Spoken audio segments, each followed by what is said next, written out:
انسانی پر پلنے والے انسانوں سے 2 مشورے لیے اور دونوں مشورے تم نے غلط دیے ہیں. دونوں مشورے تم نے غلط دیے ہیں. وہ جو شخص پہلا گزرا ہے وہ اگر مدینہ المنورہ کے اندر لوگوں کی عبادات کو جمع کیا جائے تو اس کی عبادات کا ترازو جو ہے ان سب سے بلند ہو, ان امیر لوگوں سے سب سے بلند ہو. وہ کثرت صلات والا, وہ کثرت صوم تمہیں نظر نہیں آئی, وہ کثرت صلات نظر نہیں آئی, وہ نیکیوں کے انبار نظر نہیں آئے.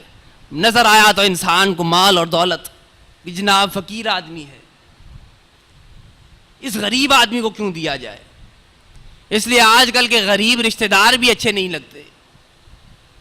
نکاح کی تقاریب کے اندر ان کو بلایا بھی نہیں جائے, یار غریب آدمی ہے, لفافہ تو ملنا ہی کوئی نہیں, ان کو بلانے کا فائدہ.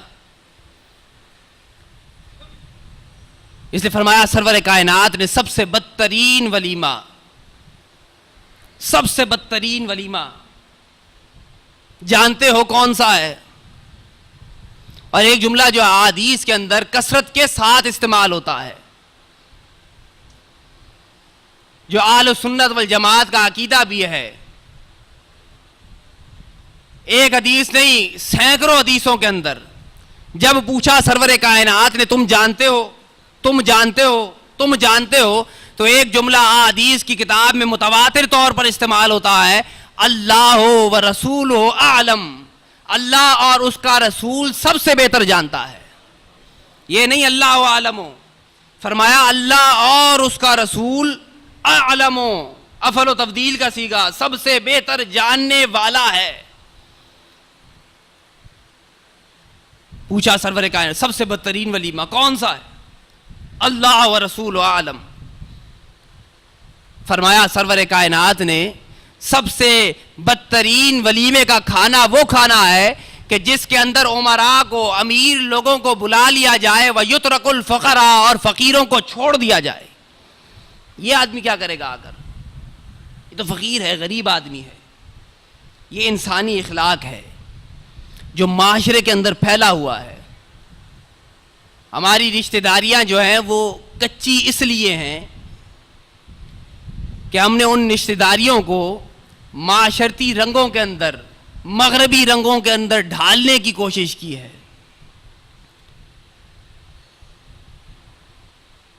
آپ کا اصل دین ہے دین اسلام. کون سا دین ہے؟ دین اسلام, جس کے ماننے والے بہت زیادہ ہیں, جس پر عمل کرنے والے بہت کم ہیں.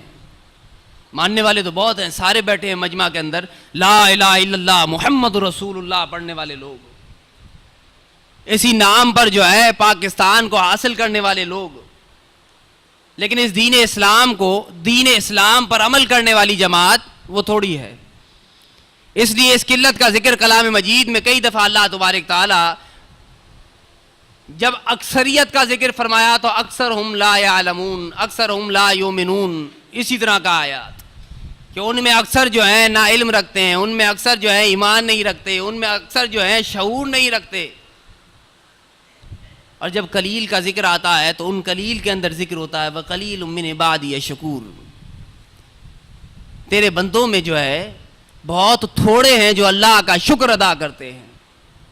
اللہ کا شکر ادا کرنے والے تھوڑے بندے ہیں. شکر تو 1 روپے پہ بھی ہونا چاہیے, اور شکر جو ہے ہزاروں پر بھی ہونا چاہیے. ہونا چاہیے کہ نہیں؟ شکر کچھ نہ بھی ملے تو ہونا چاہیے, شکر اگر کچھ چھین جائے تو بھی ہونا چاہیے. یہ ہماری فطرت ہے کہ جب ملے تو شکر کیا جائے. رابعہ بصری اپنے وقت کی اتنی بڑی صوفیہ, بہترین زمانے کی بہترین عورت, ایک شخص نے سوال کیا شکر اور صبر کا فرق بتائیے. اور یہ سوال اسی زمانے کے ایک بہترین بزرگ سے پوچھا گیا کہ شکر اور صبر کیا ہے؟ تو بتایا گیا شکر یہ ہے کہ جب کھانا تیرے سامنے آ جائے تو اللہ کا شکر ادا کر, اور جب تیرے سامنے نہ ہو تو صبر کر. یہ سب انسان کرتے ہیں. نہ ہوگا تو کیا کر لیں گے آپ؟ کچھ کر سکتے ہیں؟ نہ اللہ نہ دے آپ کیا کریں گے؟ صبر مجبوراً کرنا پڑے گا. یہ مجبوری صبر ہے. آپ کو جو صبر ایک پڑا ہے سامنے, جب ایک صوفی سے پوچھا گیا اس نے کہا شکر یہ ہے کہ جب سامنے آ جائے تو شکر، الحمدللہ اللہ کا بڑا شکر ہے کہ یہ میرے سامنے رزق آ گیا، نہ ہوگا تو کیا کریں گے؟ صبر تو کرنا ہی پڑے گا، دیواروں سے سر تو پیٹنے سے رہے کہ دیواروں پر سر پیٹیں، اب یہ مجبوری صبر ہے، آپ کر رہے ہیں تو یہ مجبوری صبر ہے، یہ کوئی خاص صبر نہیں ہے۔ رابعہ بصری سے پوچھا گیا شکر اور صبر کیا ہے، تو اس صوفیہ نے کیا کہا، عبادت گزار عورت نے کیا کہا، جانتے ہو شکر اور صبر کا اتنا بڑا تم نے فرق پوچھا، تو جب تمہارے سامنے رزق آ جائے تو صبر کرو، جب نہ ہو تو شکر کرو۔ جب سامنے آ جائے تو آپ کر کے شروع نہ ہو جاؤ، صبر کرو تھوڑا سا۔ تمہارے دروازے پر کوئی صدا دینے والا نہ آ جائے کہ مجھے دیا جائے۔ یہ اہل بیت نبی کا جو اتنا بڑا رتبہ ہے آج آسمانی دنیا پر پہنچا ہوا، آسمانی دنیا پر لوگ نام لے رہے ہیں کہ جناب علی المرتضیٰ، فاطمہ الزہرا، وجہ کیا ہے؟ یہ صبر کرنے والے لوگ۔ رزق سامنے پڑا ہے، صدا دے دی ایک شخص نے کہ میں بھوکا آدمی ہوں، یہ روزے دار اپنا رزق اٹھا کر اس دروازے پر مانگنے والی صدا کو بلند کرنے والے کو عطا کر دیتا ہے، یہ علی المرتضیٰ ہے۔ جو حالت نماز میں بھی جو ہے اپنے دینے کی عادت سے باز نہیں آتا، سائل اگر نماز میں بھی مانگ لیتا ہے تو علی اپنے ہاتھ کی انگوٹھی کو نکال کر اس سائل کو دے دیتا ہے، نماز کے اختتام کا اور نماز کے ختم ہونے کا انتظار نہیں کرتا۔ یہ علی المرتضیٰ ہے، فاطمہ الزہرا ہے، یہ دینے والے لوگ۔ یہ انسانی اقتدار جو آج انسانی طور طریقے ہیں وہ ہمارے معاشرے کے یہ ہیں۔ ان طور طریقوں کو جو ہے اسلامی رنگ کے اندر ڈھال لینا بڑا مشکل ہے۔ ویسے اس ملک پاکستان میں نظام شریعت مصطفی نافذ کر دینا بڑا مشکل کام ہے، لیکن امید ہے، انسان کو نا امید نہیں ہونا چاہیے، امید ہے کہ نافذ ہوگا، امید ہے، مجھ کو کامل یقین ہے کہ اس ملک میں آئے گا مصطفیٰ کا نظام، آئے گا انشاءاللہ آئے گا۔ ہم نہ ہوں لیکن اس کے بعد کسی زمانے کے اندر کوئی انقلاب آئے، کوئی انسان آ جائے ایسا کہ جو ہے زبردستی ان لوگوں پر جو ہے نافذ کر دے اس نظام کو، اس بگڑی ہوئی جو آوے کا آوا بگڑا ہوا ہے، یہ نیچے سے ہے، اوپر سے نہیں ہے۔ آپ اوپر والوں کو نہ دیکھیں، یہ آپ کے کرتوت ہیں جو اوپر والے آپ کے اوپر بیٹھے ہیں۔ جب آپ جو ہیں زکوٰۃ میں ڈنڈی ماریں، جب آپ ٹیکس نہ دیں، آپ کو پولیس والا کوئی جناب سڑک پر روک لے تو آپ چلان نہ کٹوائیں، 100 روپے کی نوٹ اس کے ہاتھ میں پکڑا دیں، رشوت دینے والی قومیں، ان کو آپ رشوت دینے کے لیے تیار ہیں، جو شرعی آپ کے حقوق ہیں وہ آپ دینے کے لیے تیار نہیں ہیں، تو پھر آپ پر قومیں آ گئی ہیں کہ جو آپ سے وصولی بھی کر رہی ہے، بتا بھی وصول ہوگا، آپ سے جناب کھالیں بھی چھینی جائیں گی، ٹیکس نہیں دو گے تو یہ ٹیکس ہے، یہ گنڈا ٹیکس ہے، دو۔ آپ نے کون سی زکاتیں دی ہیں؟ کیا اس انداز میں بانٹی ہے؟ کیا اس انداز میں لوگوں پر صرف کی ہیں؟ جب نہیں کی ہیں تو پھر ان لوگوں کو برداشت کریں، اور کر رہے ہیں لوگ، اب تو جو ہے جناب والا خوشی خوشی دے رہے ہیں، کیونکہ جانتے ہیں کہ یہ خود بھی بے ایمان ہیں۔ تو جو بندے خود بے ایمان اندر سے ہوں تو وہ پھر یہ جناب یہ کام کرتے ہیں۔ تو فَانْكِحُوا مَا طَابَ لَكُمْ، نکاح کرو ان عورتوں سے جو تمہیں باتی ہوں۔ زبردستی نکاح کا کوئی فائدہ نہیں ہے۔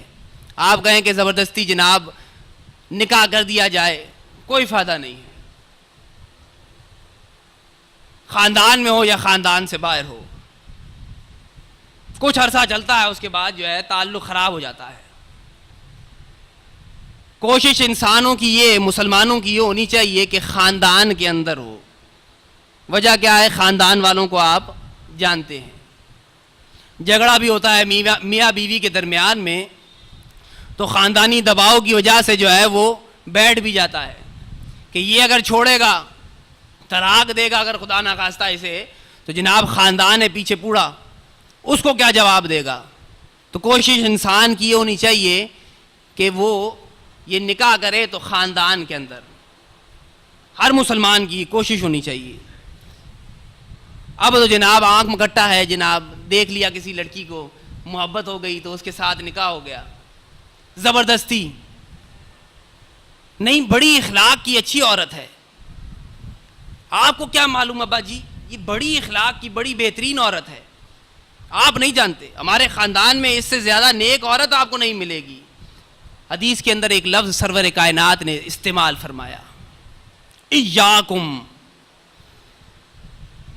خبردار، بچو، ایاکم بچو، خدراء الدمن، لغات اٹھائیں اور دیکھیں خدراء الدمن. کہتے ہیں جناب خاندان کے باہر ہے لیکن بڑی خوبصورت ہے، بڑی با اخلاق عورت ہے، لیکن ہے خاندان کے باہر ہے بڑی خوبصورت. فرمایا یاکم، خبردار، ڈرو، خدراء الدمن. خدراء الدمن کا معنی کیا ہے؟ گوبر کی جو ہے سبزی، گوبر پر اگر سبزی نکل آ جائے تو کوئی جناب اسے نکال کر کھاتا نہیں ہے، سالن کے اندر پکاتا نہیں ہے. اس نے فرمایا بدترین ہے وہ گھرانہ، کہ بدترین ہے وہ عورت کہ گھر بہتر ہے اس کے اخلاق لیکن بد گھرانے کے اندر پیدا ہو گئی ہے، برے گھرانے کے اندر پیدا ہو گئی، گھرانہ ہی صحیح نہیں ہے.